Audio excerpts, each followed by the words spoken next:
హిందూ పురాణాల ప్రకారం కుబేరుడు ధనానికి సిరి సంపదలకు అధిపతి మరియు యక్షులకు రాజు. ఈయన్ని ధనాధిపతి అంటారు. లోకంలో సమస్త ఐశ్వర్యాలకు, నిధులకు మరియు సంపదలకు దైవిక ధనాధికారిగా పిలువబడతారు.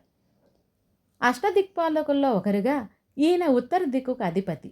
కుబేరుడు రాజధాని మరియు నివాసం అలకాపురిగా పిలువబడుతుంది. దారిద్ర్యనాశన లక్ష్మీ కుబేర మంత్రాన్ని ప్రతిరోజు 108 సార్లు చదవాలి.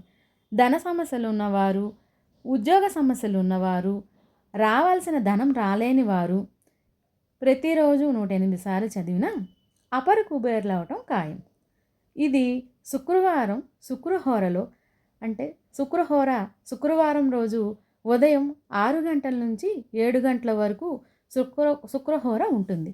ఈ సమయంలో ఈ లక్ష్మీ కుబేర మంత్రాన్ని 108 సార్లు జపించిన ధనపరమైన సమస్యలు తీరతాయి. దీన్ని ఆకుపచ్చని కుంకుమతో కానీ ఎర్ర కుంకుమతో కానీ చేత్తో చిటికెడు పట్టుకొని 108 సార్లు ఈ మంత్రాన్ని జపించి మన ఇంట్లో ఉన్న లక్ష్మీ కుబేర చిత్రపటం కానీ, లక్ష్మీ కుబేర యంత్రం కానీ, లక్ష్మీ కుబేర చిన్న విగ్రహం ఉన్న మంత్రాన్ని చదువుతూ 108 సార్లు ఆ చిత్రపటం లేదా విగ్రహం పాదాల దగ్గర వేయాలి. దాన్ని ప్రతిరోజు మనం చేసుకునే వృత్తి వ్యాపారాలతో బయటికి వెళ్ళినప్పుడు ఆ కుంకుమ నుదుటిని కొంచెం ధరించి బయటికి వెళ్ళటం వల్ల కార్యజయం అవుతుంది.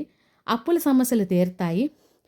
మనకి ఉద్యోగ ప్రయత్నాలు చేసేవారు ఉద్యోగ సమస్యలు తీరి ఆర్థిక వృద్ధి సాధిస్తారు.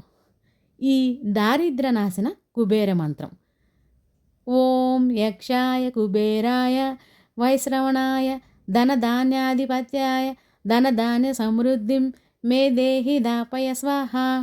మరొకసారి ఓం యక్షాయ కుబేరాయ వైశ్రవణాయ ధనధాన్యాధిపత్యాయ ధనధాన్య సమృద్ధిం మే దేహి దాపయ స్వాహ.